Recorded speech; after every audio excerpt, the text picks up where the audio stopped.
My name is Shirley Anderson. Some people call me Andy.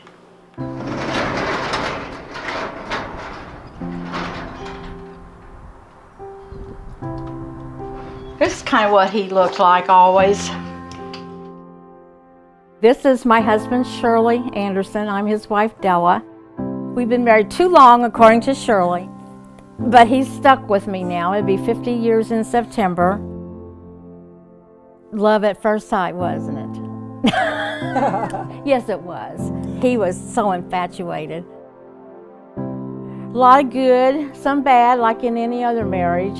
But I think this has been the test. We met Travis because Shirley was in great need of a prosthesis. He wanted me to tell you that when he had his first surgery and radiation was in 1998.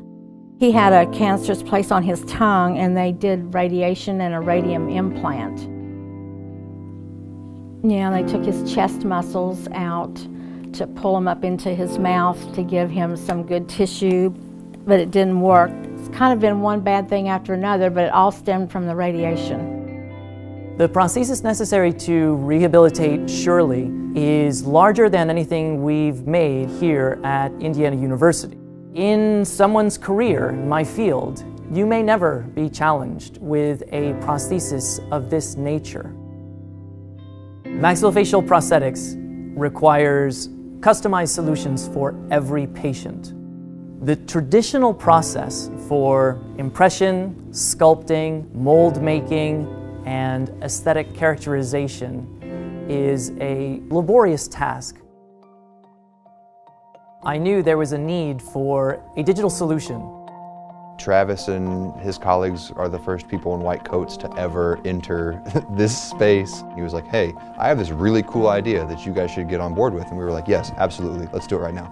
I got on the Cintiq, and one of the biggest things about the prostheses is having a feathered edge margin where the prosthesis comes in contact with the patient. So there's a tool in ZBrush. It's a tool in which you could pinch geometry to become very thin and very feathered. It was half awe and half frustration that they had been doing it the wrong way for so long. The patient comes in and we scan them.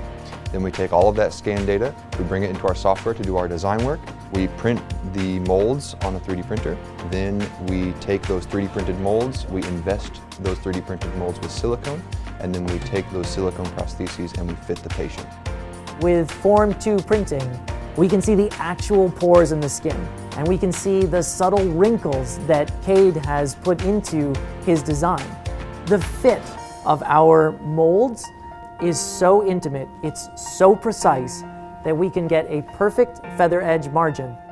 We've used 3D printing to replace probably about 75–80% of the process in traditional prosthetic fabrication. You inspired us to develop a team who can help other patients at IU.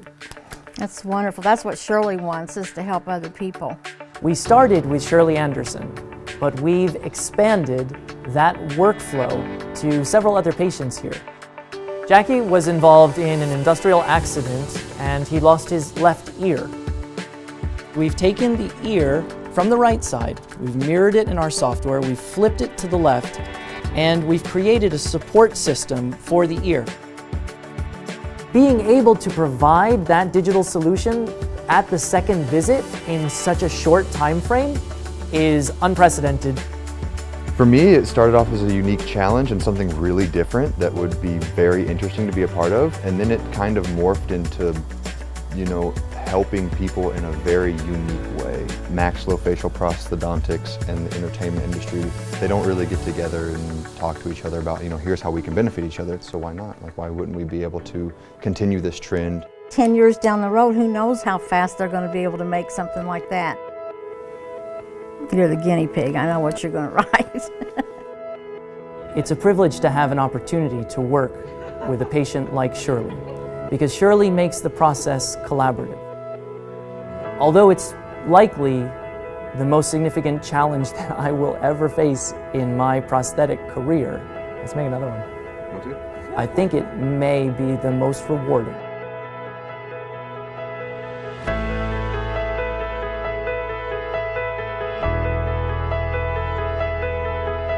makes it more worthwhile, doesn't it, Shirley, going through it if you know that it's going to help somebody else.